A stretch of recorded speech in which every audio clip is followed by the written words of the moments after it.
Este panel trabaja sobre el pensamiento crítico. Tenemos pocos minutos, así que voy a ser un poco telegráfico. Yo creo que hay 4 grandes fenómenos que son simultáneos. Y sobre su simultaneidad, pues ya habría discusión. Primero, la modernidad. ¿Cuándo comienza la modernidad? Pienso que es en 1492, cuando Europa sale del enclaustramiento que lo tenía sometido el Imperio Otomano y se abre al océano y empieza a constituir lo que Wallerstein llamará después pues, el Imperio Mundo primero y el Sistema Mundo después. Los últimos 500 años. Esto tiene mucho de imitable en la modernidad, pero al mismo tiene mucho de lamentable, y por eso que pienso que estamos al fin de la modernidad, comenzando una nueva etapa del mundo. Junto a ella se dan otros fenómenos. En primer lugar, el capitalismo propiamente dicho, porque aunque en Europa había algunos atisbos de producción de plusvalor en las ciudades, la acumulación originaria masiva se va a hacer a través del colonialismo y sobre todo 3 siglos del oro y la plata americana primero y los productos tropicales a través del esclavismo después. Después vendrá África y Asia. Junto al capitalismo aparece el colonialismo.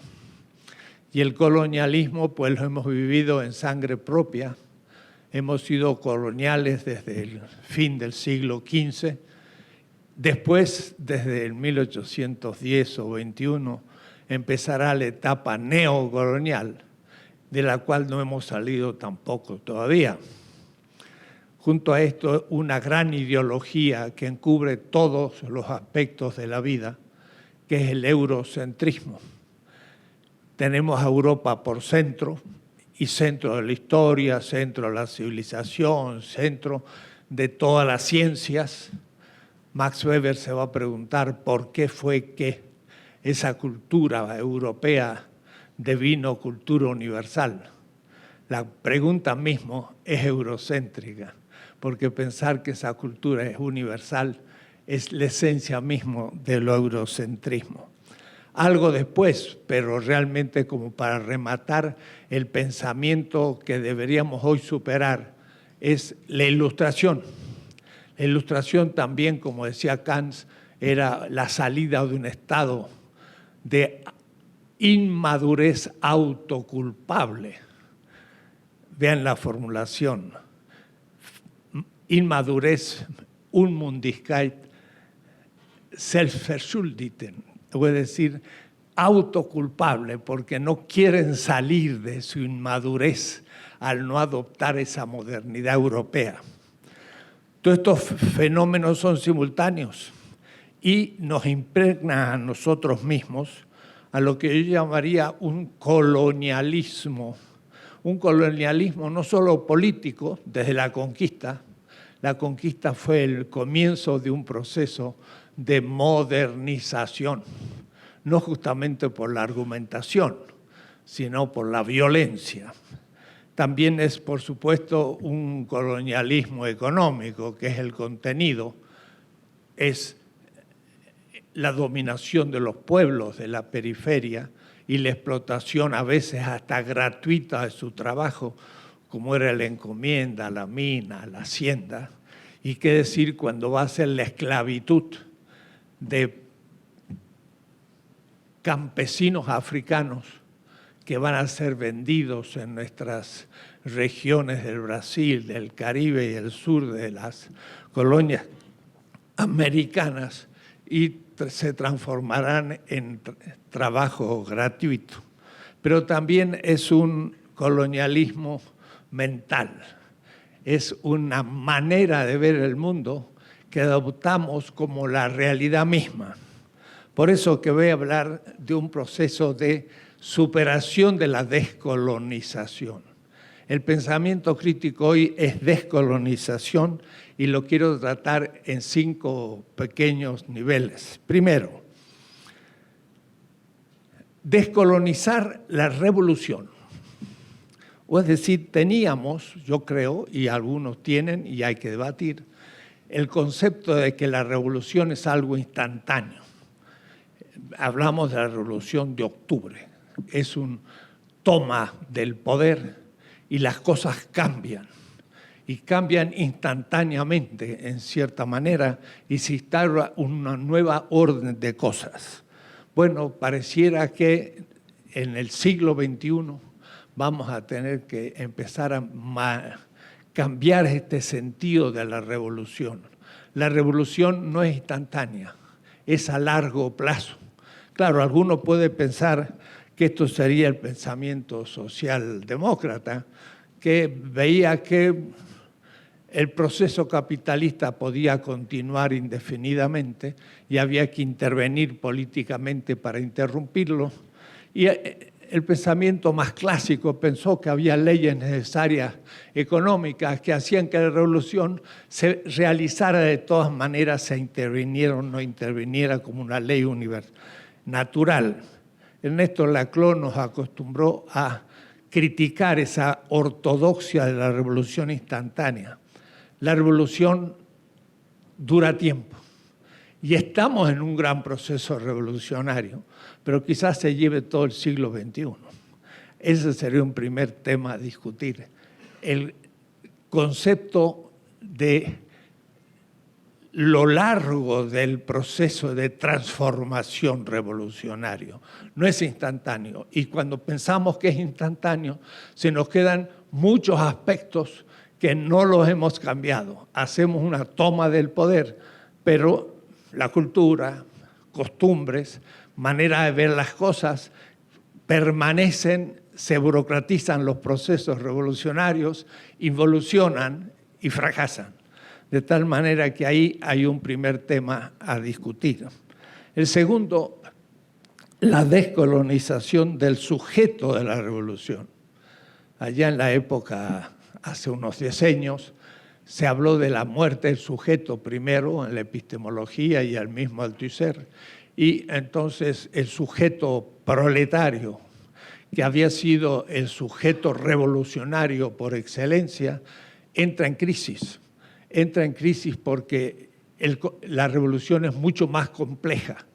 No es solamente una clase obrera, no es ni siquiera una clase campesina, sino que hay muchos otros sectores sociales que habían sido un poco dejados de lado. Por ejemplo, en el siglo XIX en Inglaterra, las masas marginales, lo que se llamaban los lumpen, lo que se llamaba el ejército, pues, de reserva en cuanto a no asalariados, era un poco dejado fuera de la actoría en la transformación histórica. Pues eso ha entrado también en crisis. Hay muchos sujetos, pero estos sujetos a su vez se articulan. Hay un sujeto de una revolución de género, hay un sujeto de una revolución contra pues, la pretendida pues, prioridad de la raza blanca.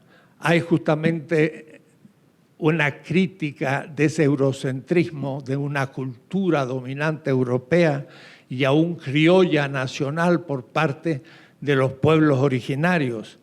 Esos marginales que eran lumpen son grandes masas que ya no son de pasaje para ser simplemente trabajo asalariado, sino que ya se instalan en la marginalidad por generaciones y se transforman en actores políticos. Y entonces están los pueblos originarios, está la tercera edad, están todo eso que llamamos los movimientos sociales. El actor de transformación revolucionaria ya no es una clase, es un pueblo. Y hay que discutir el concepto de pueblo. Pueblo en un sentido estricto, no ambiguo, no de derecha fascista, sino, como diría Gramsci, el bloque social de los oprimidos, pero a su vez organizado e irrumpiendo en la historia. Esto es lo que nos acontece hoy en Bolivia, por ejemplo, donde el actor transformador son los pueblos originarios, que están antes de la modernidad, junto a la modernidad, y van más allá de la modernidad, con una experiencia de comunidad que la modernidad no ha tenido, pero que se transforma en un ideal futuro. Quiere decir que ahí hay una descolonización también del actor colectivo de la revolución, que pienso debe ser el pueblo. Como dice Fidel Castro en aquel gran texto de La historia me absolverá.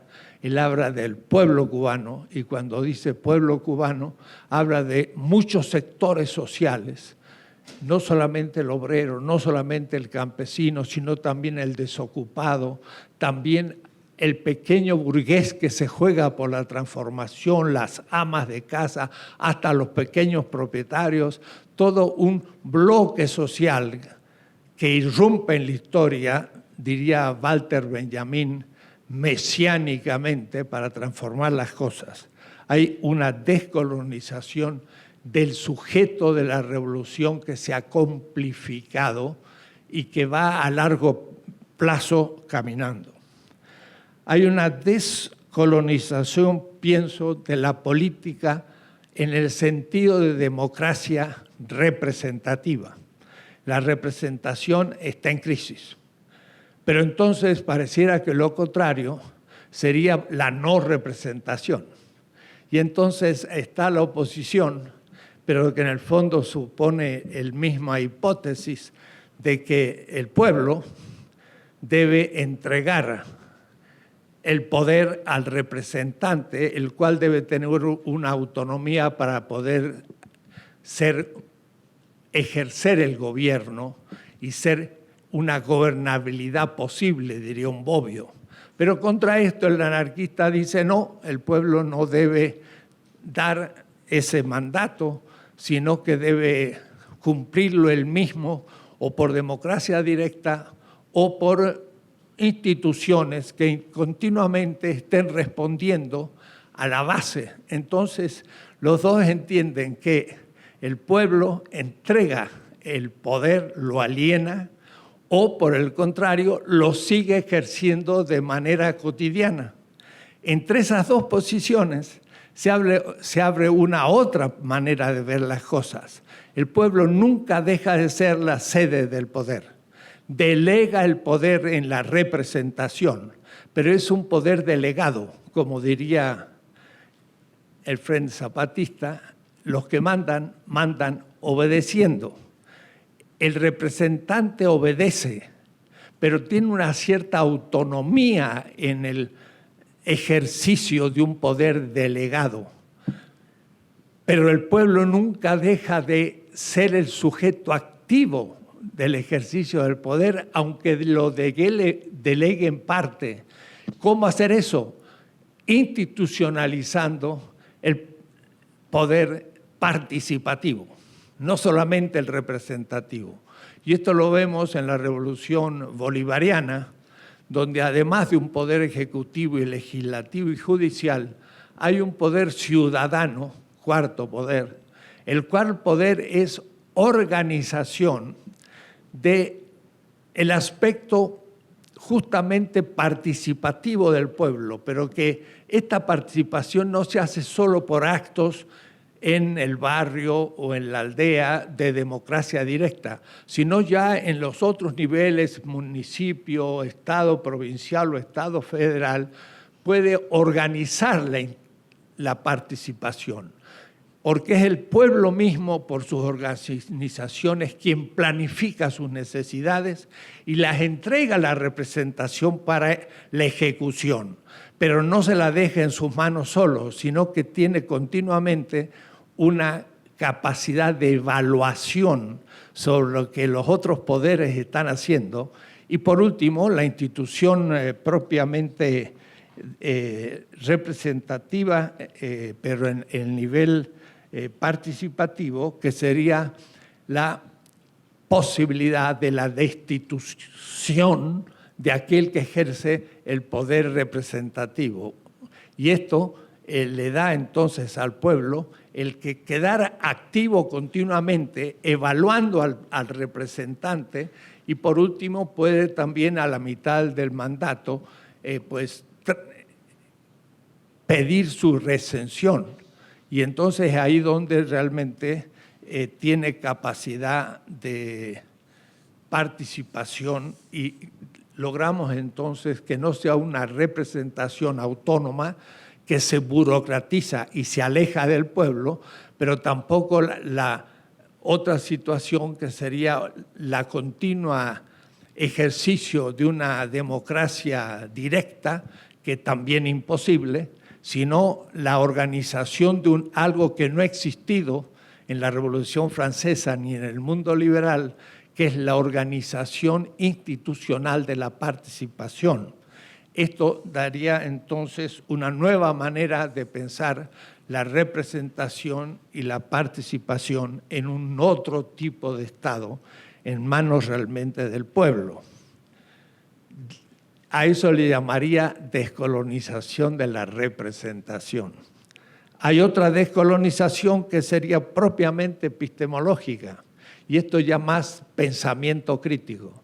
Prácticamente todas nuestras universidades nacionales, qué decir privadas, pero en general son eurocéntricas. Siguen pensando desde Europa y nombrando solo autores europeos en todo lo que hacemos.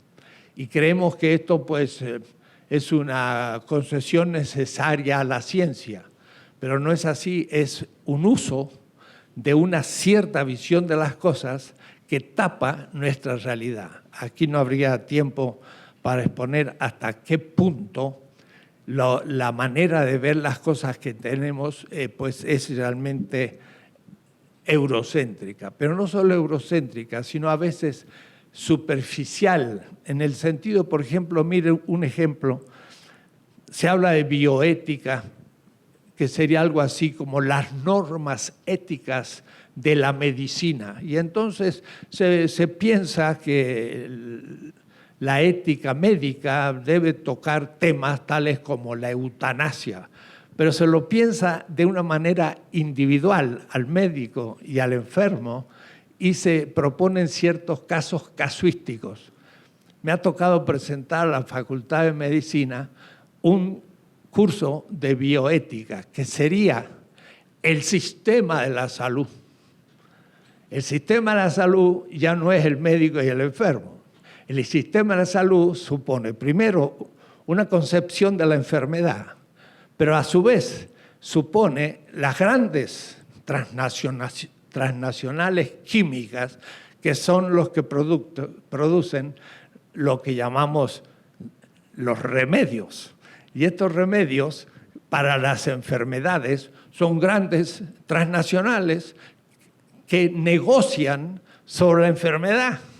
Es decir, que dar un curso de sistema de la salud supone entrar a un campo colectivo y no individual, donde el tema de la eutanasia es un problema absolutamente secundario y donde la cuestión es cómo el sistema capitalista explota la enfermedad.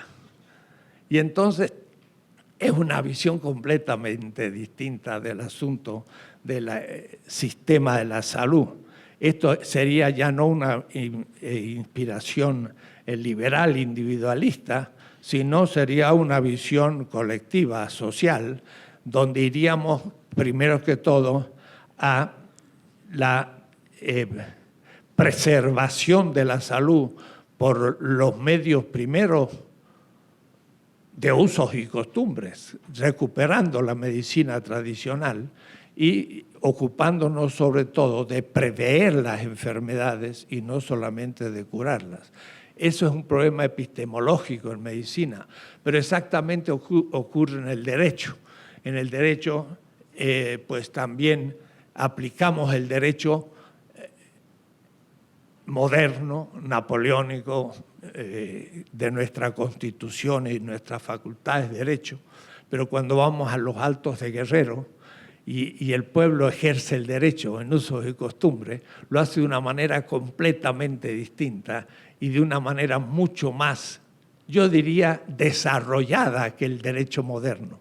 Cuando una persona comete un acto no lícito, se lo llama a él, pero se lo llama a la familia, porque también la familia es responsable del acto que comete un individuo por su educación. Y es un acto que ha producido una desarmonía en la sociedad, de tal manera que la comunidad juzga a el que es causante del acto, pero en el caso que sea culpable, no le va a dar un castigo, le va a dar un proceso de reeducación. Si, por ejemplo, es asesino, no lo va a poder meter preso porque no tiene cárceles. ¿Qué va a hacer? Trabajar el terreno del muerto. Y de esta manera, el asesinado, la familia come, el asesino, en vez de ir a la cárcel, alimenta a las dos familias y en un proceso de reeducación, luego de un tiempo, es reincorporado a la sociedad. Es otra manera de entender el derecho, otra manera de entender el castigo, de una manera no eurocéntrica, descolonizada. Para terminar, aunque no voy a poder tocarlo, yo como filósofo pienso que también hay que descolonizar a la filosofía. Se dice que la filosofía nació en Grecia, Atenas, y bueno, el mismo Heródoto, Platón y Aristóteles dice, nuestra filosofía nació en Egipto y entonces no nació en Grecia. Pero lo que pasa es que los chinos tienen gran filosofía, los indostánicos lo tienen, qué decir los árabes, pero también nuestros pueblos, los tlamaltimines, eran sabios filósofos. Nezahualcóyotl era un gran filósofo y también los amautas de los incas. O es decir, tenemos que tener en el pensamiento crítico una visión completamente distinta a partir de los oprimidos que hackea, que pone e interpela a la izquierda hasta, al comienzo de este siglo XXI a replantear todos los problemas porque estamos ante un mundo mucho más complejo y mundial. Este hecho que los inmigrantes lleguen a Europa expulsados del Medio Oriente nos hace mostrar lo mundial que se ha tornado en nuestro pequeño planeta. Estados Unidos bombardeó y destruyó el Medio Oriente y ahora la gente va a Europa, no va a Estados Unidos. Y el señor Bush, tan tranquilo, no se siente responsable de ese movimiento de pueblos que ellos han causado desde su guerra de Irak. Han tocado un punto de la historia y se mueve toda ella. Tenemos que hacernos cargo de un mundo muy distinto del siglo XX y el de la posguerra, de la Segunda Guerra Mundial y la Guerra Fría. Estamos ante un mundo con muchos centros, con la emergencia de la China, del Indostán, la reposición de Rusia y el BRIC y muchas otras visiones que nos exigen pensar las cosas de nuevo. Gracias.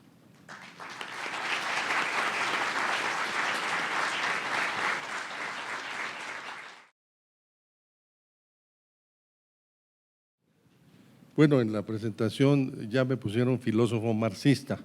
Eso compromete en muchos sentidos, pero lo reivindico además. De todas formas, yo voy a tratar de explicar mi posición.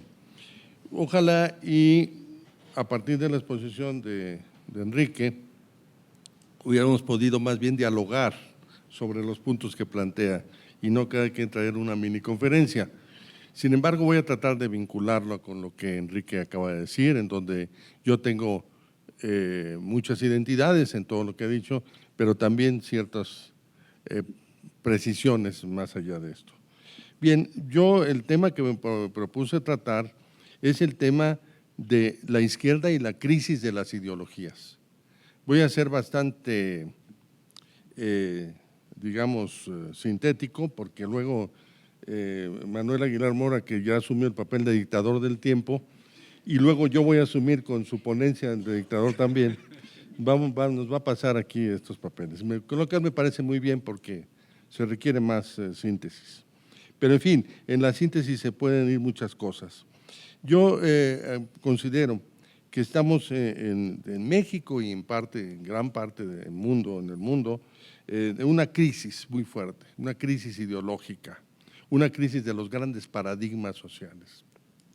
Y es necesario salir de esta crisis. Ahora, ¿cuáles son algunos de los elementos que conforman esta crisis? Yo creo que la gran problemática ha sido el derrumbe del llamado socialismo realmente existente. Allí quedó pendiente una discusión amplia que permitiera ciertos elementos, digamos, de confluencia, de coincidencia o ciertos elementos diferentes.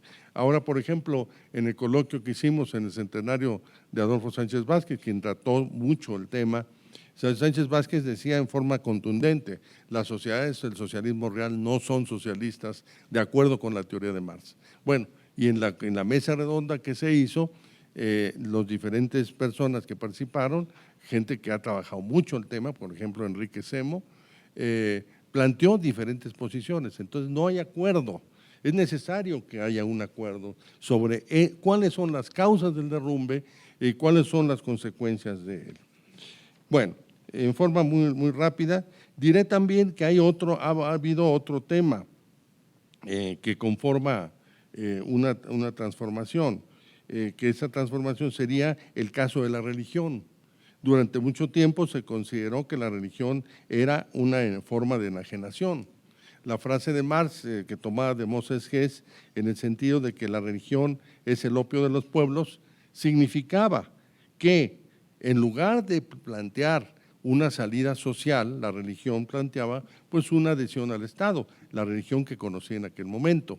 Después surgió la teología de la liberación y la teología de la liberación dijo, ya la religión no debe ser posponer la justicia hasta después de la muerte, sino necesitamos hacer la justicia aquí y ahora. Y por eso requirió del marxismo y requirió de la concepción de Gramsci para poder explicarlo, porque con la Biblia no se puede explicar la sociedad capitalista, a menos de aspectos muy generales de injusticia, pero de desigualdad. Y además aquí hemos tenido toda una serie de obispos como Méndez Arceo, como Samuel Ruiz, como todos los que han estado colaborando en la lucha por los derechos humanos, que han hecho una labor excelente, espléndida, extraordinaria, pero no es la labor oficial de la Iglesia. Entonces tenemos dos iglesias, una iglesia que está con el pueblo y que es minoritaria, aunque es muy aguerrida, y otra iglesia que está con el Estado y está con la situación en la forma más conservadora del mundo. Entonces es necesario replantear y reflexionar sobre el tema religión. Sin embargo, después del derrumbe del socialismo y después de toda esa recomposición global que existió y que sigue existiendo, económica, política, ideológica, se perdió la brújula. Y un filósofo muy conocido me dijo, ya no hay ni izquierda ni derecha, ya no sabemos, ya no existe, ya se perdieron las identidades. Yo, por el contrario, le dije, sí, considero que sí hay izquierda y sí hay derecha y es necesario seguir manteniendo, pero no con las ideas tradicionales, porque la izquierda y la derecha se transforma en movimiento. Por lo tanto, tenemos que definir hoy cuáles son las coordenadas de qué es la izquierda y qué es la derecha. Y para ello requerimos entonces toda una serie de concepciones. En todo lo que ha mencionado Enrique, Creo yo que estaría de acuerdo, espero que sí, que se requiere recuperar un marxismo crítico, un marxismo creador. No se debe de hacer lo que se ha hecho durante estos últimos 20 años, salvo contadas excepciones. Es decir, tirar por la borda Marx, tirar por la borda el marxismo y entonces tratar de explicar las cosas a partir de un liberalismo desteñido o un liberalismo social, que es un oxímoron verdaderamente impresionante, que se requiere recuperar la aportación de los grandes filósofos de nuestro tiempo, de marxistas, de Sánchez Vázquez, de István Metzáros, las posiciones Adam Schaff, que hizo tanto sobre el análisis del socialismo, Manuel Sacristán de España, grandes pensadores que no pueden, Perry Anderson, por ejemplo, Ernest Mandel, en fin, tantos pensadores y tantos en las ciencias sociales y en la filosofía, George Lucas, Antonio Gramsci, que es el gran pensador de la política, se requieren rescatar, se requieren seguir reflexionando. Y en la academia lo que han hecho es eliminar, marginar ese marxismo crítico y ha predominado, como dice muy bien Enrique, una especie de resfrío neoliberal sin análisis, sin reflexión, sin poner en cuestión todo lo que se ha planteado. Entonces, hemos tenido en primer lugar una crisis global. Se cayó el socialismo, pero entonces requiere replantear qué socialismo necesitamos y qué socialismo queremos hacia el futuro. No queremos un socialismo fracasado como fracasó, queremos un socialismo libertario democrático, queremos un socialismo que incluya las luchas de las mujeres, queremos un socialismo que incluya una democracia radical, pero se requiere reflexionar desde un marxismo crítico. Necesitamos un socialismo ecológico también. Entonces, necesitamos reelaborar el paradigma emancipatorio con todo lo que se ha planteado al respecto y buscar una nueva aspecto. Respecto de lo que decía Enrique, ya me voy a salir yo de mi guión que tenía aquí, de la ilustración yo tengo ahí una discrepancia. A mí me parece que los filósofos ilustrados, Rousseau, Montesquieu, Diderot, D'Alembert, todos estos filósofos, sí hicieron en primer lugar la crítica a la monarquía absoluta y en segundo lugar propusieron un nuevo paradigma, propusieron la solución. No basta entonces, como hicieron en Guatemala, quitar a un presidente. ¿Qué vamos a poner? ¿Qué vamos a hacer? ¿Qué es lo que vamos a ofrecer a cambio?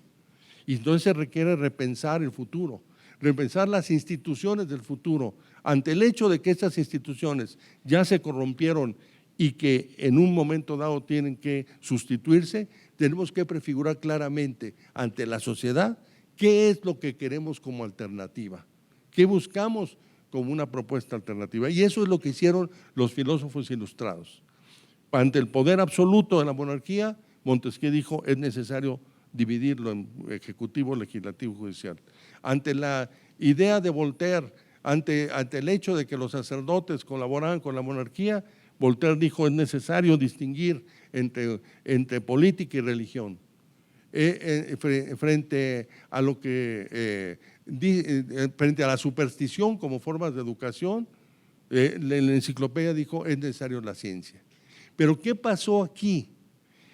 Pasó que cuando la burguesía tomó el poder, deformó el ideal de la ilustración. Entonces yo aquí sí defendería y no aceptaría la concepción de Kant en ese sentido. En el sentido sí, una emancipación, sí también aceptaría la reivindicación de que no sea un eurocentrismo, pero es necesario reflexionar sobre las instituciones futuras.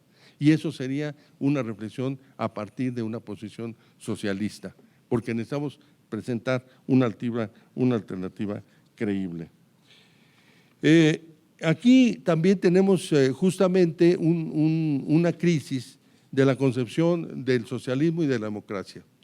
La concepción del socialismo entró en crisis en México cuando, a partir del fraude electoral que hicieron contra Cuauhtémoc Cárdenas y el Movimiento Democrático en 88, las fuerzas de izquierda dijeron: ya no vamos a hablar de socialismo, ya no vamos a hablar de marxismo y vamos a adoptar sin más la democracia representativa.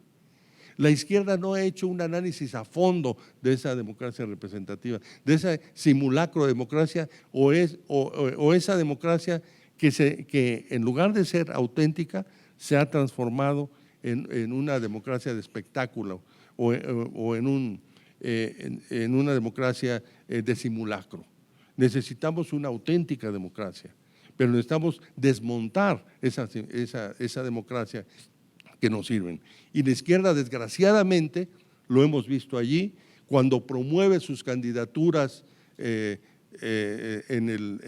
la plaza pública, ponen sus retratos y ponen sus nombres. ¿Qué es eso? ¿Cuál es el contenido? ¿Qué es lo que estamos luchando? ¿Por qué estamos luchando? No, parece que la imagen lo dice todo. Y ahí es una deformación profunda de la democracia, que es lo que planteó Schumpeter, que es lo que planteó Weber, y por lo tanto se requiere reformular y replantear la democracia. De alguna manera, Luis Villoro, en su último libro, en su libro que publicó en vida, Los retos de la sociedad por venir, y en su último libro que se publicó después de su muerte y que estaba trabajando en él, que se llama La Alternativa y que acaba de aparecer, el tema es justamente el tema de cómo hacer la crítica a la democracia liberal, cómo recoger la actitud de la democracia directa de los pueblos indígenas, cómo recoger la tradición republicana y cómo hacer algo nuevo. Entonces aquí necesitamos un ejercicio de imaginación para sustituir esa democracia, esa trampa, ¿no?, representativa y liberal, para buscarlo una democracia realmente auténtica. Ahora, necesitamos también, hay un problema mayor que es importante y en donde la filosofía juega un papel. Yo estoy de acuerdo con descolonizar la filosofía. Una de las labores que hemos hecho nosotros en general es la reivindicación de la filosofía mexicana y latinoamericana, y cosa que es una labor bastante que la comunidad filosófica la ve como lateral, porque lo importante es repetir a Kant y repetir a Hegel, ¿no?, y ver quién repite mejor a estos autores. Falta la posición creadora en filosofía.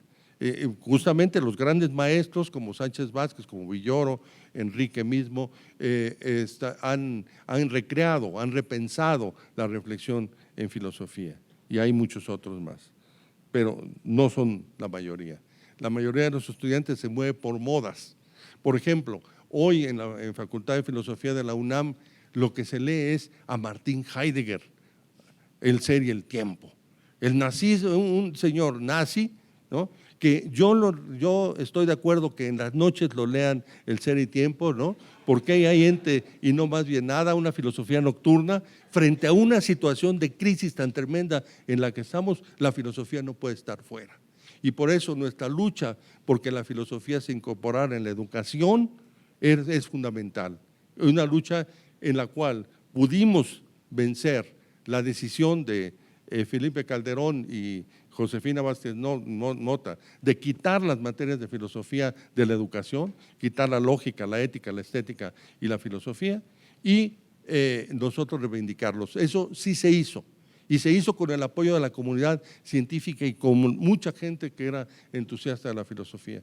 Pero es necesario dar pasos más, es necesario que la filosofía se dé de acuerdo adecuadamente, que los profesores que den filosofía sean gente preparada y que esté preparada en forma docente, pero sobre todo que tengan en mente qué es lo que queremos de país y qué queremos de formar a los individuos. No van a formarse solo estudiando matemáticas y computación. Se necesita inglés y computación. Se necesita una concepción que no tiene el Estado de lo que debe ser este país, porque el Estado solo lo que quiere es un Estado dependiente, producir mano de obra para que trabajen en Walmart, para que trabajen en las fábricas solamente, y no una posición de lo que sería un país. Viene el dictador. El tiempo pero tú eres el representante aquí en este momento. Y contra ti mismo, porque tú estás en contra de los dictadores, supongo. Bien, y entonces justamente el tema de la educación es fundamental. Es necesario que la izquierda conciba una concepción de lo que debe ser este país como país creador, como país independiente, que extraiga todas las fuerzas morales para vender, como decía José Ingenieros, para vencer esta crisis. Y para ello se requiere entonces que se inculque en los individuos una posición de poderío, vamos a decirlo con Nietzsche, pero sin el nihilismo. Es decir, el tema del poder. Los mexicanos y los jóvenes pueden hacer muchas cosas en este país, pero requieren los elementos y los datos de una educación. Es una terrible injusticia que tantos miles de estudiantes queden fuera de la escuela. Es decir, que los lancen a la calle, ¿a hacer qué? ¿No? Y por lo tanto es necesario que la izquierda tenga una concepción de la educación y de lo que tiene que ser este país, que implica la impronta de tipo filosófico y que impronta también de tipo cultural. No más complejos de inferioridad, que es lo que las clases dominantes han inculcado a través de los medios masivos de comunicación a los individuos, que los individuos son poco, son nada, que solamente van a hacer aprender sus instrumentos para servir mejor. No, necesitamos un país que extraiga las fuerzas morales y por lo tanto necesitamos una izquierda nueva, una izquierda renovada, una izquierda que dialogue, que conjunte todos esos elementos y que constituya justamente una alternativa creíble. Ahí está la izquierda en todas partes, en los movimientos sociales, está la izquierda, hay izquierdas en los partidos, aunque subordinadas, hay gente valiosa por todos lados en la universidad, pero están completamente dispersos. Se requiere todo este movimiento para poder superar la situación tan difícil en que nos encontramos. Gramsci decía algo así, y me paso yo todo lo que tenía que decir, y además algunas otras reflexiones sobre lo que decía Enrique. Gramsci decía: pesimismo de la inteligencia, optimismo de la voluntad. Gracias.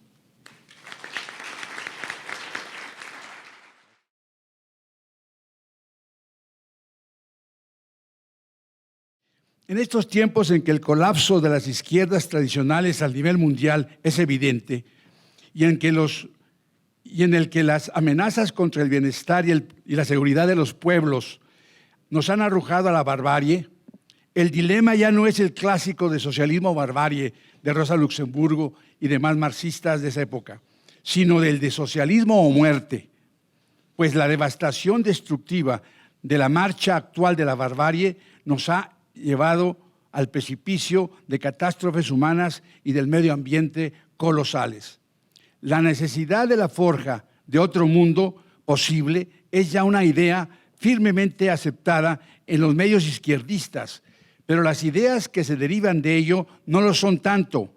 Para lograr ese otro mundo posible también es necesaria otra izquierda y un programa verdaderamente radical, anticapitalista, pues la raíz del desastre universal actual es precisamente el sistema capitalista imperialista. Es así que no es gratuito hablar sobre experiencias socialistas marginales que desde hace décadas han sido críticas, muy críticas de las izquierdas tradicionales y han intentado poner en práctica otros caminos de las izquierdas tradicionales. También la izquierda tiene su izquierda, la izquierda revolucionaria. No podría faltar, pues, en un coloquio sobre la izquierda mexicana en el siglo XX, un testimonio sobre ese proceso que ha representado la extrema izquierda en la historia general de la izquierda en México. Y esa es la experiencia que quiero darles aquí sintéticamente que he tenido. Yo soy parte de esa izquierda revolucionaria que arrancó desde la época de 58 a 59, años en que en México y en América Latina se inició la larga década de los años 60 que tuvo su estrepitoso inicio continental con la victoria de la Revolución Cubana a fines de 1958 y principios de 59. Y aquí en México, exactamente al mismo tiempo, en forma dramática, se inició esa nueva izquierda con una terrible derrota que fue la que sufrieron los ferrocarrileros dirigidos por Demetrio Vallejo cuando en 1959 se rompió su huelga por parte del ejército. Como estudiante recién ingresado en el campus de San Ángel de la ciudad universitaria, igualmente que recientemente inaugurada, fui protagonista de la experiencia de radicalización radicalización de una influencia de una generación de jóvenes impactados por la poderosa influencia de los acontecimientos mencionados. Una experiencia que iba a marcar los estruendosos años 60 aquí y en el mundo entero. Las corrientes de esa nueva izquierda que fueron surgiendo y fortaleciéndose durante esos años iban a realizar sus acciones partiendo de las concepciones existentes en el mundo de la izquierda de entonces, confrontándolas con su experiencia y sacando sus propias conclusiones. La influencia del ejemplo y la audacia de la dirección de Fidel Castro en Cuba fue determinante. Muchos de nosotros éramos, ante todo, castristas. Las excursiones de entrenamiento protoguerrillero en el Ajusco se hicieron muy temprano entre jóvenes, no solamente estudiantes, también de trabajadores. Pero obviamente ese ejemplo cuajaría primeramente no en el asfalto de la gran urbe, sino en el gigantesco hinterland del campo mexicano, tan fértil tradicionalmente en experiencias guerrilleras. Precisamente este mes se va a conmemorar el 50º de la primera experiencia guerrillera que tuvo lugar en Chihuahua con el grupo de Arturo Gámez, que fue masacrado en el cuartel de Madera de ese estado. Este grupo fue un grupo de la juventud popular que existía en ese momento, salido del Partido Popular Socialista, que había cambiado su nombre en 61 de Partido Popular a Partido Popular Socialista, pero con el cambio de nombre de ninguna manera cambió la política de su líder indiscutible, Vicente Lombardo Toledano, que era sin duda alguna el dirigente de izquierda más reconocido de ese entonces. Más bien, el cambio de nombre profundizó hasta la ignominia su trayectoria de oportunismo y de servil conciliacionismo con el gobierno priista, que culminó después de la noche de Tlatelolco con un artículo, el último que escribió antes de su muerte en noviembre de 68, en el cual justificaba su apoyo a la política del presidente Díaz Ordaz con respecto al movimiento estudiantil. También en esta época, otro grupo de ese Partido Popular Socialista de su juventud salió en esos momentos, en 1958, y fundó lo que fue el primer grupo de jóvenes que hicieron una organización llamada Partido Obrero Revolucionario, al cual agregaron el apellido de trotskista para señalar muy tajantemente su filiación. 2 años después surgió otro grupo en la ciudad universitaria, también llamado Liga Obrera Marxista, que sin ponerle el apellido tajante de trotskista también se adhería a esas posiciones. De hecho, estos grupos fueron los directamente antecedentes de lo que surgiría más tarde en los 70s, el Partido Revolucionario de los Trabajadores. De esta manera se inició la trayectoria de una vertiente de la extrema izquierda que había estado ausente del escenario político de México durante los años 40 y 50. Así se iba a resolver una contradicción evidente existente en la izquierda mexicana. ¿Cómo era posible que en el país en donde pasó sus últimos años, León Trotsky, el dirigente bolchevique más importante junto con Lenin de la Revolución Rusa de 1917, la corriente trotskista prácticamente había desaparecido después de su asesinato? Precisamente este asesinato explicaba dicha contradicción flagrante.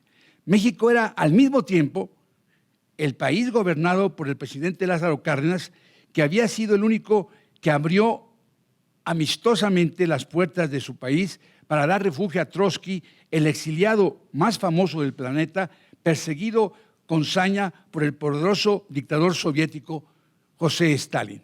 Pero Cárdenas se había sobrepuesto a una importante oposición de seguidores mexicanos del propio Stalin, empezando por el hombre fuerte más poderoso del momento después del presidente Cárdenas, o sea, Lombardo Toledano, entonces jefe de la influyente recién fundada Confederación de Trabajadores de México, quien se convirtió en el autor intelectual principal de la campaña estalinista contra Trotsky, primero por su expulsión del país y después por su liquidación física.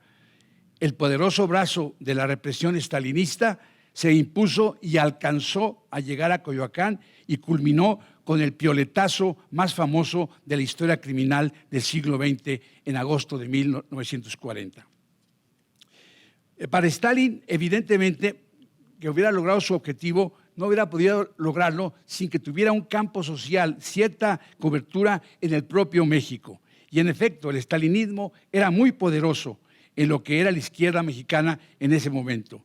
En el movimiento sindical, como ya he dicho, con la hegemonía que ejercía el lombardismo, y al nivel partidario, el Partido Comunista Mexicano, por completo bajo el control de sus dirigentes estalinistas, reunía a la abrumadora mayoría de los militantes políticos de izquierda y precipitó a este partido, precisamente con motivo del asesinato de Trotsky, a su peor crisis, de la cual nunca se repuso, o difícilmente se repuso 20, 30 años después. De hecho, como se demostraría muy pronto, con el estallido de la guerra entre Alemania nazi y la URSS, gobernada por Stalin, la influencia del estalinismo se expandió en la mayoría de los países del mundo, convirtiéndose en muchos de ellos, después de la heroica victoria del Ejército Rojo sobre las bandas hitlerianas, en la corriente seguramente dominante de la izquierda. Apareció a partir de la Segunda Guerra Mundial el movimiento de masas más grande que ha habido tal vez en el siglo XX, el movimiento de los partidos comunistas. En México hay bastantes testimonios que muestran la importancia del estalinismo en los años 40, o sea, en los años en que Trotsky fue recientemente asesinado y algunos refugiados de Europa invadida por Hitler y sufriendo la guerra, venían aquí a México. Y, por ejemplo, Benjamin Péret, que era un poeta francés surrealista, muy amigo de André Breton, que llegó en 42 a México refugiado, le escribía recién llegado a un amigo de él: aquí estoy en México, todavía un poco desorientado, sin saber muy bien cómo arreglármelas y sin un centavo. Lo peor es que, según la opinión general, no hay gran cosa que esperar aquí, materialmente hablando, a no ser que uno sea estalinista, lo cual obviamente no es mi caso. Esta influencia, inclusive en los sectores intelectuales y profesionales más importantes y más exquisitos y selectos, se ve inclusive, por ejemplo, en Luis Buñuel, quien ya también estaba en México en los años 50. En una entrevista que le hizo otro refugiado español, Max Aub, decía a Buñuel: yo soy partidario de las dictaduras, digan lo que digan, como el hombre es malo, dejando aparte que pueda tener a veces de cuando en cuando arranques muy estimables, me parece que la dictadura es la única manera de poder gobernar.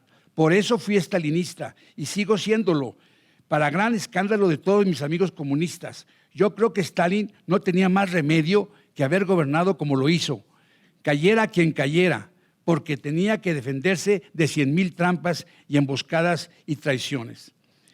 Este era el clima que después, con la Guerra Fría, se hizo totalmente terrible. Más de 4 décadas de la Guerra Fría generaron al mismo tiempo una estabilización mundial, una estabilización mundial del statu quo, en que el antagonismo y protagonismo de los dos bloques surgidos de la Segunda Guerra Mundial congelaron la lucha de clases, alimentándose mutuamente. En el primer bloque, el imperialismo de Estados Unidos, a él le convenía mostrar el dominio dictatorial de la burocracia soviética como la imagen misma del socialismo realmente existente y justificar así su curso armamentista permanente en lo que su ideología anticomunista llamaba su combate contra el totalitarismo soviético. Y, por cierto, por otra parte, las burocracias estalinistas y post-estalinistas ejercían su dictadura bajo el pretexto de que la defensa de las amenazas externas imperialistas defendía al bloque soviético. Así pues, en tales circunstancias no quedaba espacio o era muy reducido para alternativas que surgieran por arriba y se confrontaran tanto contra el bloque de Wall Street y contra el bloque de Kremlin. Ese fue el papel, sin embargo, que tuvo el movimiento trotskista, que después del asesinato de su fundador fue más arrinconado todavía políticamente. Sin embargo, en los años 60, la erupción de rebeldía e indignación que se levantó masiva e internacionalmente contra la guerra imperialista de Vietnam fue el primer momento en que el mundo congelado de la Guerra Fría inició su primer deshielo. Se produjo, por tanto, la liberación de corrientes de izquierda heterodoxa, en especial en la juventud estudiantil, convertida ya en un sector masivo con importancia política por la evolución de las universidades de masas. La lucha de estos jóvenes, que comenzaron a influir a sectores de trabajadores también jóvenes, marcó con su impacto a los dos bloques de la Guerra Fría en jornadas memorables de la historia del siglo XX. Fue particularmente en el año insignia de esa década, 1968, cuando se extendió mundialmente una oleada de rebeliones libertarias mundiales contra los sistemas establecidos, contra los dos bloques, que en Francia, Estados Unidos, Brasil, Checoslovaquia, Japón y, por supuesto, México se manifestó con más fuerza, pero en los demás países también hubo movimientos. En México, el movimiento estudiantil popular fue la fuente de una renovación sustancial de la situación de la izquierda.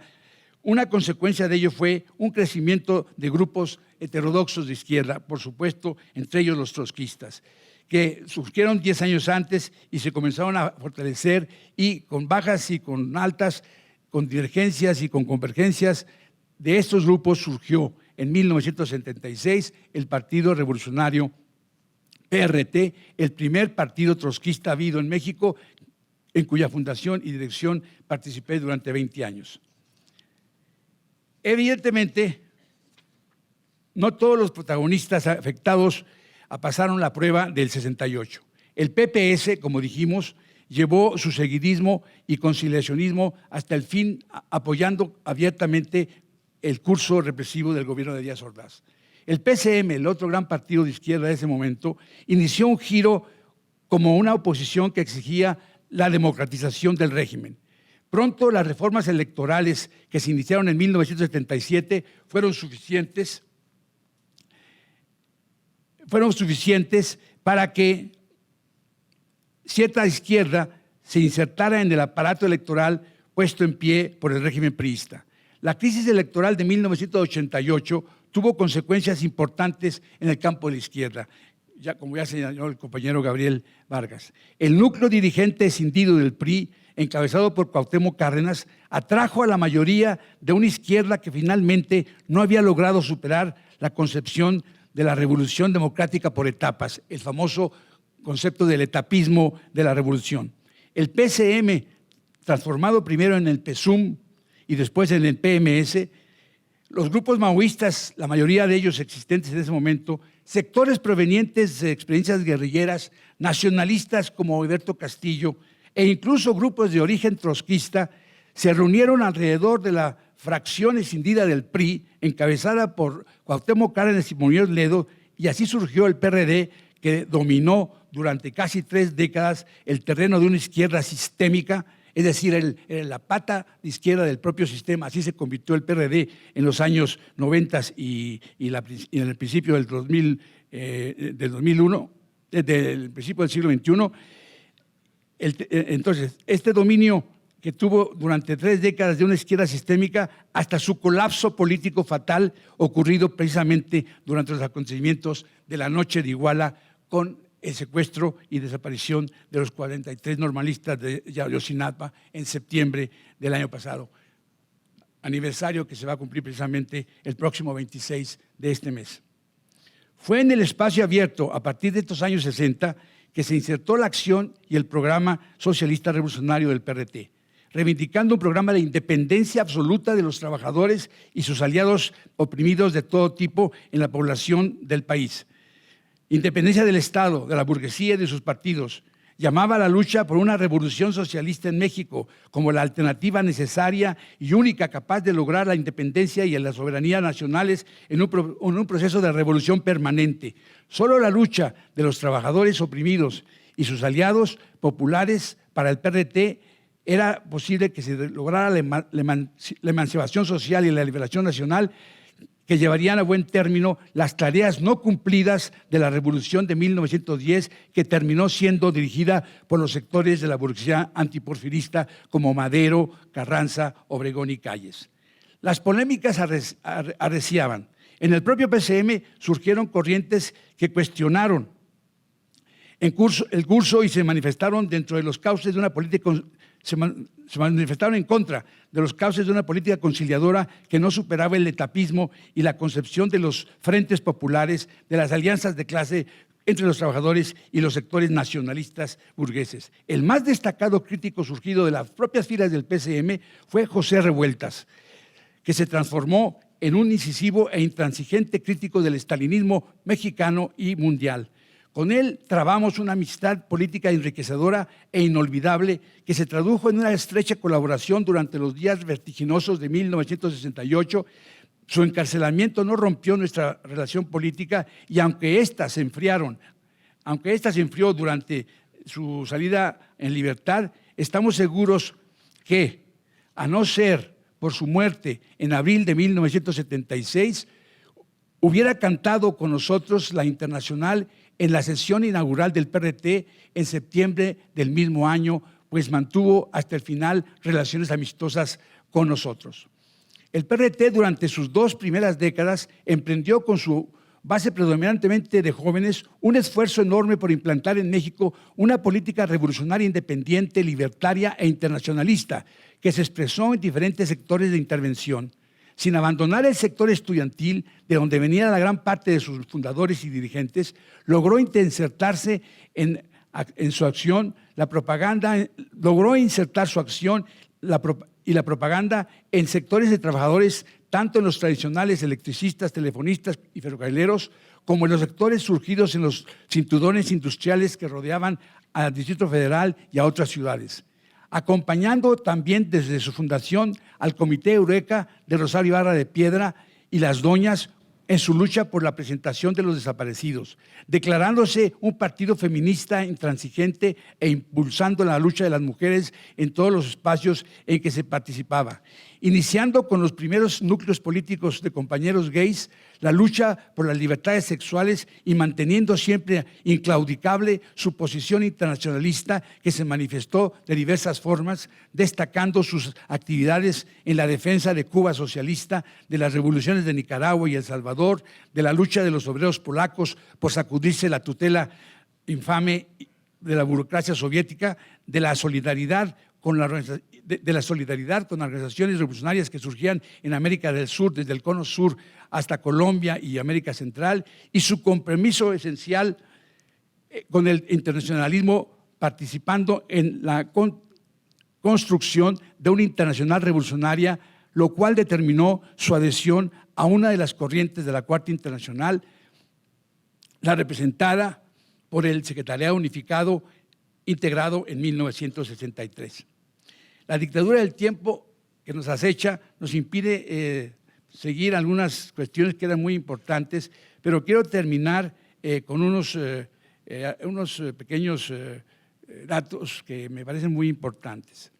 La encrucijada que dije al principio nos plantea cómo actuar ante tal situación. La búsqueda de la respuesta a esta pregunta es la materia de reflexión, de discusiones en los sectores revolucionarios y democráticos de todos los signos, como ya lo dijo también el compañero Vargas.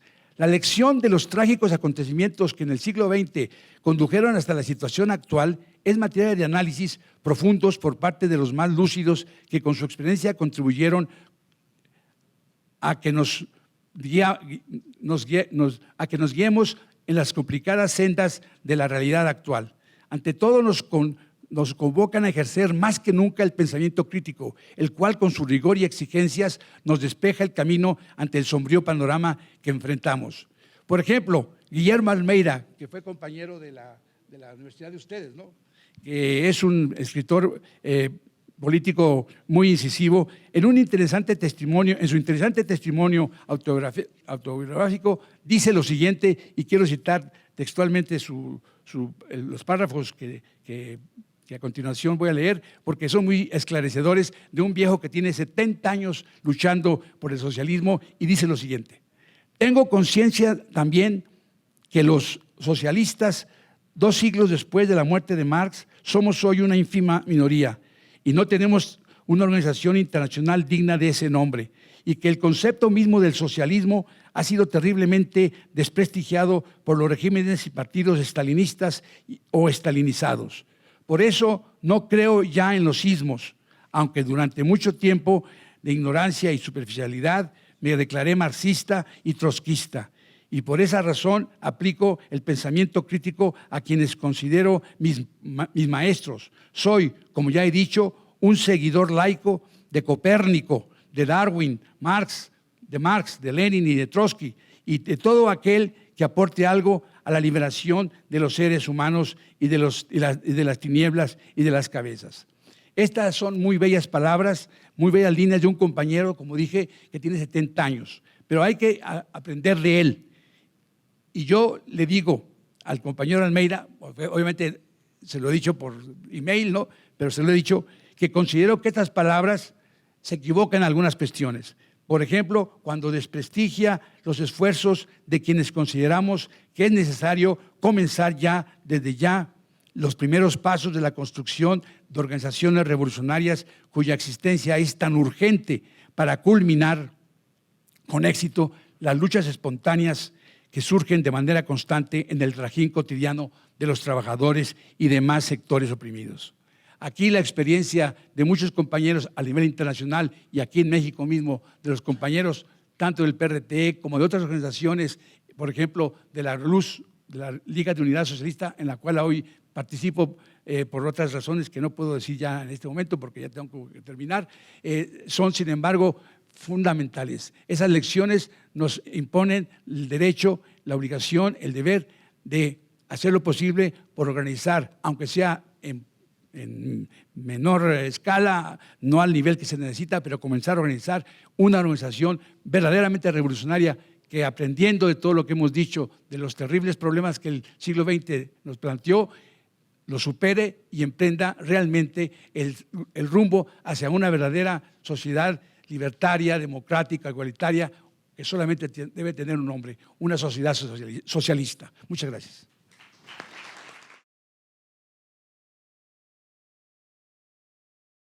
Al menos a primera vista, parece haber profundas afinidades entre el psicoanálisis y el pensamiento de izquierda. Uno y otro, cada uno a su modo, se han caracterizado por cuestionar la tradición y el conservadurismo, la autoridad y la disciplina, el poder opresivo y represivo de las instituciones, las prohibiciones que rodean la sexualidad y algunos de los principales valores morales de la burguesía moderna occidental. Coincidiendo así en su crítica social y cultural, el psicoanálisis y la izquierda se han encontrado e incluso aliado en diversos contextos y momentos históricos. Los vemos coincidir en círculos intelectuales vanguardistas de principios del siglo XX, en Trotsky, muchos de sus seguidores, aquí tenemos a uno, a Manuel Aguilar Mora, en la socialdemocracia europea de entreguerras, en el surrealismo, en el freudo-marxismo, en la Escuela de Frankfurt, en el Mayo francés del 68, en algunos feminismos y en varios movimientos de liberación sexual. Numerosos psicoanalistas han sido abiertamente izquierdistas. Muchos de ellos, junto con filósofos, militantes e intelectuales, han concebido el psicoanálisis como algo indisociable de su opción política. Es lo que se ha conocido clásicamente como la izquierda freudiana. Encontramos aquí sucesivamente, por mencionar los nombres más conocidos, a Tatiana Rosenthal, Vera Schmidt y Alexandr Luria en Rusia y en la Unión Soviética, Adler, Federn, Reich, Bernfeld, Fenichel, Fromm y Marcuse en el ámbito austroalemán, Crevel y Breton en Francia, Attila Joseph en Hungría, José Blecher en Argentina, Stanislaw Zuleta en Colombia, Norman O. Brown, Joel Kobel y Eugene Victor Wolfenstein en los Estados Unidos, Carrión, Armando Suárez y Raúl Páramo en México y evidentemente Marie Langer y Néstor Braunstein entre Argentina y México. Habría que agregar también a las feministas freudo-marxistas o marxistas de izquierda como Shulamit Firestone, Juliette Mitchell y tantas otras, y quizá actualmente también tendríamos que agregar a las grandes figuras de la izquierda lacaniana como Zizek, Laclau, Badiou, Bostels y tantos otros. Aún fuera de la izquierda freudiana propiamente dicha, los freudianos han sido a menudo asociados a los izquierdistas. Sabemos que importantes autores del psicoanálisis ardieron junto con los de izquierda en las hogueras de libros que encendieron los nazis en 1933. Otros lugares de encuentro entre psicoanalistas e izquierdistas fueron el Index Librorum Prohibitorum de la Iglesia Católica en algunas de sus últimas ediciones y diversas listas de obras o doctrinas prohibidas en estados autoritarios como el franquista. Otras dictaduras europeas y sudamericanas persiguieron sin distinción a gente de izquierda y a seguidores de Freud. Es bien conocido el caso de la AAA, la Alianza Anticomunista Argentina, que atacó simultáneamente a marxistas y a freudianos, considerándolos cómplices en una extraña conspiración en la que el diván tan solo serviría para producir comunistas libertinos. Diferentes campos, tanto enemigos como amigos, nos ofrecen evidencias de la convergencia entre el psicoanálisis y la izquierda. Aun si no hubiera otras buenas razones para aceptar esta convergencia, pienso que podríamos aceptarla únicamente sobre la base de sus evidencias históricas, las cuales, a mi juicio, resultan suficientes y convincentes. El problema es que hay también otras evidencias, igualmente suficientes y convincentes, que apuntan a la dirección contraria. Sabemos que muchos marxistas, como Jurinet, Salkin, Voloshin, Visapir, entre tantos otros, ubicaron el psicoanálisis a la derecha y lo rechazaron por considerarlo una afición ociosa de la clase dominante, una práctica individualista y solipsista, una manifestación ideológica burguesa, elitista, reaccionaria, decadente, fundada en la vieja sociedad e incompatible con el hombre nuevo del comunismo.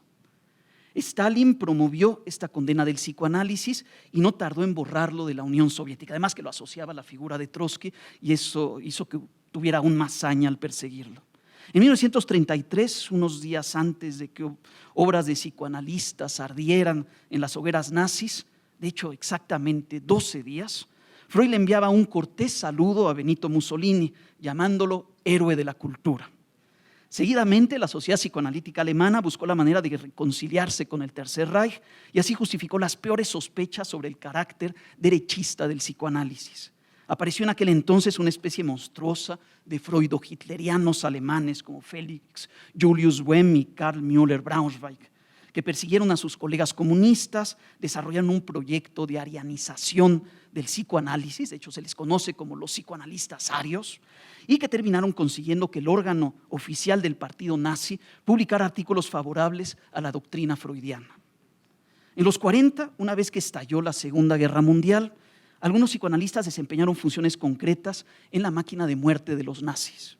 Uno de ellos, Igor Caruso, guía y maestro de muchos freudianos de izquierda, especialmente aquí en América Latina, trabajó en 1942 para una clínica vienesa en la que se realizaba un programa de eutanasia de los nazis. Sabemos ahora que logró salvar a muchos niños, pero a otros los envió a la muerte.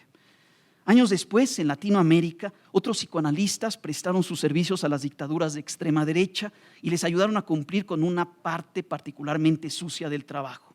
Hubo freudianos torturadores. El caso más famoso y polémico, del que no se deja de hablar hasta ahora, fue sin duda el brasileño Amílcar Lobo Moreira. Esto no quiere decir que solo hubiera torturadores entre los psicoanalistas. En otros campos de la psicología hubo también grandes torturadores. Es conocido el caso de Dolcey Brito, el psicólogo de la muerte en una clínica en Montevideo, y pues también el que orquestó la guerra psicológica en el Chile pinochetista, Toan Escaf. Junto a los torturadores hubo los encubridores, y agolpándose a su alrededor en las instituciones psicoanalíticas de todo el mundo, los mayoritarios han sido siempre los conservadores claramente orientados hacia la derecha. Esto justifica que hace poco Ian Parker, trotskista y lacaniano, en su visita a México, dijera que el hecho de que se hable de una izquierda lacaniana, una izquierda freudiana, es muy significativo. Quiere decir que el resto de los psicoanalistas y freudianos han de ser de derecha, y es por eso que podemos aislar y distinguir también a un grupo de izquierda dentro del psicoanálisis.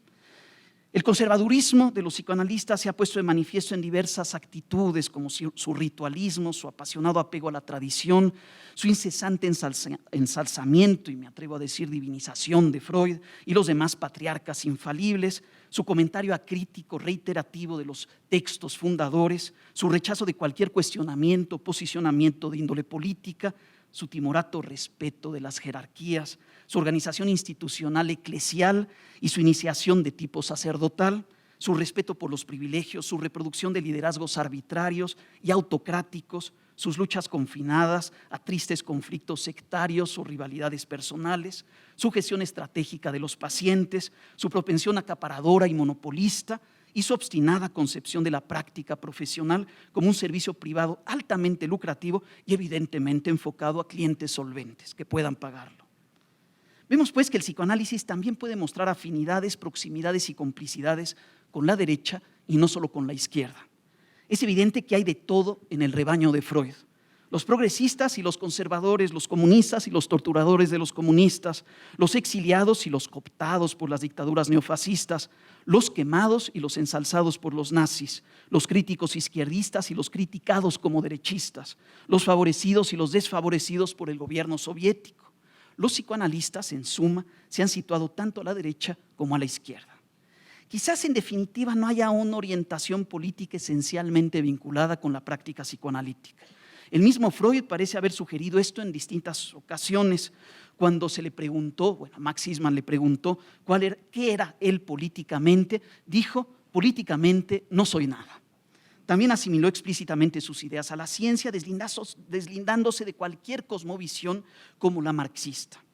Mientras que el marxismo implicaría una opción de izquierda, el psicoanálisis no tendría ninguna implicación política precisa.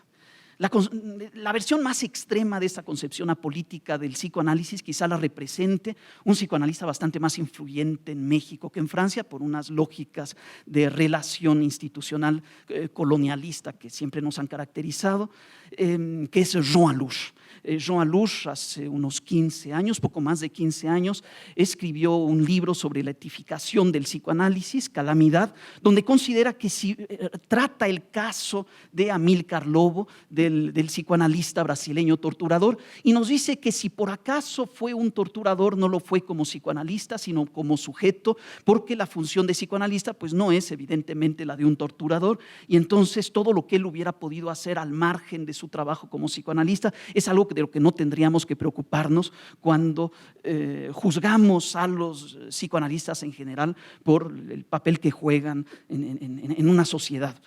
El trabajo de psicoanalista, según Allouche, no pasaría por las coordenadas de la política ni de la ética. Si pudiéramos hablar de una política, sería una política reducida, microinstitucional, propia de las instituciones psicoanalíticas, y no habría ninguna relación con el régimen. Curiosamente, vemos que Allouche termina desembocando en una visión casi empirista, positivista, neopositivista del trabajo del psicoanalista, que lo hace planear por encima de los conflictos sociales y políticos, y que lo hace perder cualquier responsabilidad sobre el papel que pueda jugar como sujeto, desde luego, y no como psicoanalista en la sociedad.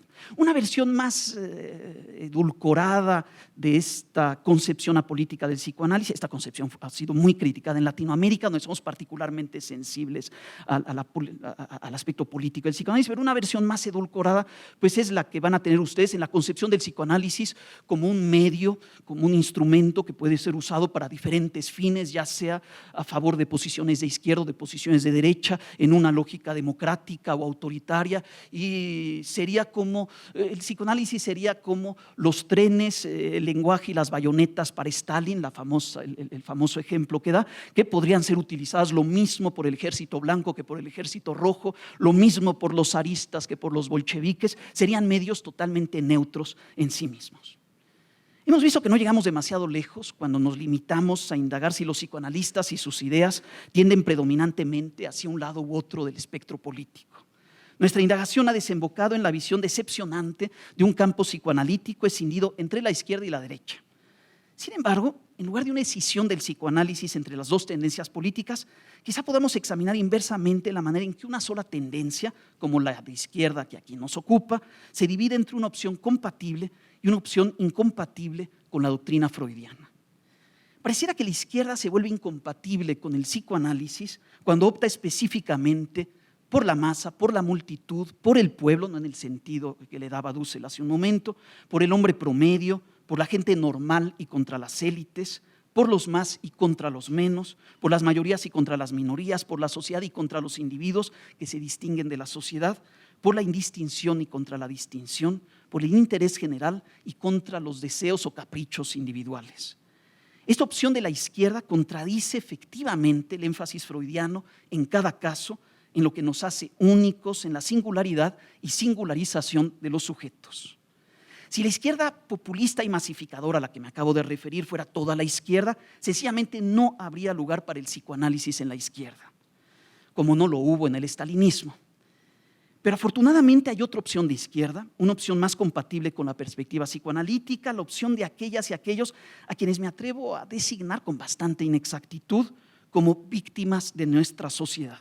Esto es, remontando al origen etimológico de la palabra víctima, como los inmolados o sacrificados en el altar de nuestra estructura social, sea del tipo que sea, de socialista, real o capitalista. Estas víctimas también pueden ser una opción de la izquierda, pueden serlo aun cuando se distingan del promedio y no sean mayoritarias, aun cuando no estén en condiciones de sumarse hasta constituir masas o pueblos. Me estoy refiriendo aquí a la difusa opción de la izquierda por los maltratados, los oprimidos, los que deben cargar con todo el peso de la sociedad sobre sus hombros, los de abajo, los miserables, los pobres, los explotados, los discriminados, los despreciados. Esta opción de la izquierda es también una opción, como a la que se refirió Dussel un momento, por los excluidos, los segregados, los marginados, los olvidados, aquellos a los que nuestros zapatistas llamarían los que nada son, los sin rostro y sin nombre, los invisibles y anónimos, y evidentemente los desviados, los enfermos, los anormales, los raros, los débiles, los estigmatizados, los incomprendidos, los que sufren y los desfavorecidos en general, aquellos a los que Lacan llamaba en algún momento los cojos y los tullidos, evidentemente de manera metafórica. Todas estas víctimas de la sociedad son en definitiva de un modo u otro los sujetos del psicoanálisis. La contribución freudiana, en efecto, existe por cada uno de ellos, por cada víctima de la sociedad y no por toda la sociedad, por cada caso y no por una pauta o norma o tipo mayoritario. Las opciones de izquierda que acabo de mencionar, la primera por la sociedad y la segunda, digamos, por las víctimas de la sociedad, traducen las disyuntivas entre lo universal y lo singular, entre el tipo y el caso, entre lo compartido por todos y lo sufrido por cada uno. A menudo estos dilemas parecen desaparecer o resolverse. De pronto las dos opciones de izquierda pasan desapercibidas y logran fundirse y confundirse en un movimiento unitario. Es lo que sucede cuando la sociedad es víctima de una oligarquía o tiranía derechista, cuando todos parecen compartir el sufrimiento de cada uno, cuando las masas son oprimidas, explotadas o despreciadas y hasta excluidas o olvidadas, como si fueran minorías o individuos aislados. Esta situación que se ha vivido en dictaduras fascistas europeas y latinoamericanas y que vivimos actualmente en México, borra la diferencia entre las dos opciones de izquierda y puede llegar a reconciliar a ciertos sectores del psicoanálisis con la izquierda en general. Pero también es común que las dos opciones de izquierda se contradigan diametralmente.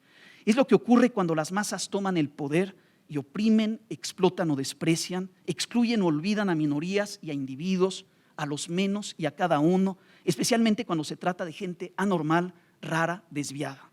En este caso, en lugar de un régimen tiránico u oligárquico repudiado por todos y cada uno, puede ser que haya un régimen democrático, socialista o populista, bien centrado en el interés general y bien fundado en la voluntad de las masas. Pensemos, por ejemplo, en países que siguieron de la mejor manera el modelo soviético. Al menos en términos generales, era el tan esperado mundo creado por el triunfo de la izquierda sobre la derecha. Sin embargo, tras el aparente consenso de la izquierda triunfante, atisbamos la oposición entre lo mayoritario y lo minoritario, entre la sociedad y sus víctimas, entre la conformidad social y la inconformidad personal, entre el interés general y el deseo individual, entre la igualdad y la diferencia insumisa, entre la gran avenida y los pequeños caminos, entre lo que ha triunfado y lo que podría seguir insistiendo indefinidamente en un diván de psicoanalista. Hay algo de lo que se ocupa el psicoanálisis y que sencillamente no cabe dentro de ninguna masa. Cuando la masa toma el poder, una parte del sujeto no pasa por el embudo revolucionario, queda fuera y empieza a estorbar, especialmente cuando se obstina en tener cierto lugar y lograr cierto reconocimiento. Quizá esa parte subjetiva estorbosa insiste en ser escuchada, en hacer valer su identidad o singularidad, en tratar su deseo, en dejar de sufrir formas de miseria, desprecio, explotación o exclusión que no se acaban cuando el pueblo y las mayorías toman el poder y lo democratizan al fin de verdad. Ni siquiera la única verdadera democracia, la socialista, está en condiciones de responder por cada sujeto. Cada voz debe perderse en el coro de ese pueblo unido que jamás será vencido. Cómo escuchar por separado cada gota de la victoriosa marea humana. Cómo percibir el fracaso en la victoria. Pero los fracasados no siempre se dan por vencidos. Es por esto que el psicoanálisis, con su opción por las víctimas de la sociedad, amenaza constantemente con entrar en escena y confirmar de manera clara todo aquello que lo pone a la opción de izquierda por la sociedad. Entendemos que ciertos comunistas y socialistas reaccionen con violencia contra los psicoanalistas y que los arrojen al mismo basurero al que ya echaron en otro momento a los anarquistas. Hay ciertamente algo en común entre el anarquismo y el psicoanálisis. Es aquello subjetivo insistente a lo que ya me referí, aquello que no cabe dentro de ninguna masa, aquello que termina estorbando. Es eso que los anarquistas y los psicoanalistas no han olvidado, eso que resiste siempre a través de ellos, eso que no dejan de recordar a cierta izquierda que no deja de olvidarlo. Aquello a lo que me refiero ya se hizo notar desde los tiempos de la gran escisión entre socialistas y anarquistas, entre marxistas y bakuninistas, en los tiempos de la Primera Internacional. Bakunin supo reivindicar en aquel momento lo absolutamente singular de cada sujeto, lo mismo reconocido y tratado más tarde por Freud, lo incomunicable, inconmensurable, inacumulable, incalculable y especialmente irrepresentable. Aquello que bastaría para poner en causa cualquier tipo de democracia representativa, de espectáculo, como la llamaba hace un momento Vargas Lozano, ya fuera de tipo socialista o liberal. Eso a lo que me refiero, esa verdad única de cada uno, esa verdad irreductible a cualquier saber general, es lo que el anarquismo y el psicoanálisis han debido recordarnos una y otra vez a nosotros los marxistas. El recordatorio ha sido generalmente ignorado, pero sigue insistiendo y debe ser atendido, como lo ha sido ya en ciertas corrientes marxistas libertarias, en el anarcobolchevismo, en algunos sectores del espartaquismo y del consejismo, en algunos autores del marxismo occidental, como Panekwe, como Korsch, como Rühle, como Matic, más recientemente. Estos marxistas han coincidido también con otros sectores de la izquierda, como los movimientos feministas, los movimientos LGBT, los de pueblos originarios y evidentemente con los zapatistas aquí en México, en los que también se ha comprendido que la sociedad no puede olvidar a sus víctimas sin olvidarse a sí misma, que no puede haber todos sin cada uno, que lo universal tan solo existe en lo singular. Quizás estemos entonces autorizados a postular en la izquierda, todos pero también cada uno, sí a la opción por la sociedad pero no sin cada una de sus víctimas. No más comunismo ni marxismo sin anarquismo ni psicoanálisis. ¿Pero acaso no tenemos derecho a postular también lo contrario? No más Freud sin Marx, no más atención a las víctimas sin consideración de la sociedad, no más cada uno sin todos a la vez, no más una opción de izquierda sin la otra. Independientemente de nuestra opción política de izquierda, requerimos a todos, incluso para pensar a cada uno. El sujeto, como nos lo demuestra Marx una y otra vez, tan solo puede concebirse a la luz de la sociedad y de la historia. Es por esto que el psicoanálisis y el anarquismo deben considerar lo que Marx y el marxismo le recuerdan, que el sujeto es un producto histórico-social, que la individualidad es relacional y transindividual, que no podemos cambiar al individuo sin cambiar al mundo, que la universalidad es todo lo que se encarna en algo singular que siempre es también universal. El psicoanálisis requiere imperativamente el recordatorio marxiano y marxista. Si lo requiere es también porque lo que debe recordarse ya era vislumbrado por Freud cuando explicaba la psicología individual por la social y cuando encontraba primero la trama cultural de la horda primordial en el complejo de Edipo y luego este complejo en el psiquismo de cada sujeto. Y de igual modo, cuando leemos atentamente a Marx, nos percatamos de que ya sabía muy bien mucho de lo que Freud podría recordarle. ¿Cómo no darle toda la razón al psicoanalista mexicano Raúl Páramo Ortega cuando nos dice que Marx y Freud ya eran freudomarxistas, los primeros de los freudomarxistas? Pero ¿cómo ser freudiano entonces sin ser marxista? Y más allá de esta cuestión derivada que nos remite al reconocimiento de nuestros legados intelectuales, persiste la cuestión política fundamental. ¿Cómo ser un psicoanalista que no se posicione a la izquierda? Como ven, he invertido la cuestión tal como se la planteaba Lusch. Para Lusch los sujetos tenían una opción política, pero el psicoanalista no se planteaba esa opción política y no era ni de izquierda ni de derecha. Para mí es exactamente lo contrario. Los sujetos podrán ser lo que ellos quieran, pero el psicoanalista necesariamente se plantea una opción política que tiene que ser la de la izquierda, por lo que he explicado hasta ahora. Así que lo que estoy planteando resulta sumamente problemático y polémico, ya que supone que un psicoanalista consecuente debe posicionarse a la izquierda. Me parece en efecto que el psicoanálisis o es de izquierda o no es. No es un medio totalmente neutro que podamos conducir hacia donde nosotros queramos, sino que es un medio que tiene implicaciones políticas, que nos impone ciertos fines y que termina conduciéndonos hasta donde él quiere, como los dispositivos ideológicos, tal como los entendía Althusser. Que haya psicoanálisis de derecha, incluso de extrema derecha, significa solamente que hay psicoanalistas inconsecuentes o extremadamente inconsecuentes. Afortunadamente estamos en el psicoanálisis, en donde sabemos aceptar y respetar las inconsecuencias, al menos en cierto grado. Si así no fuera, ¿qué haríamos con el mismo Freud? ¿Renegaríamos de él solamente porque le escribió esa inofensiva dedicatoria a Mussolini? Lo que no puede aceptarse de ningún modo es que se incurra en el racismo, la tortura, la eutanasia u otras prácticas o actitudes que atenten directamente contra la opción ética política del psicoanálisis, la opción por cada uno y por lo tanto igualmente por todos, la opción por cada víctima de la sociedad y por ende también por toda la sociedad sin distinción alguna. Esta opción de la izquierda puede ser descuidada o parcialmente atendida como una opción tan solo por cada uno, pero no puede ser totalmente rechazada o abandonada a favor de opciones de derecha, solo por algunos o no por todos ni por cada uno. Semejantes opciones resultan sencillamente inaceptables en el psicoanálisis. Gracias.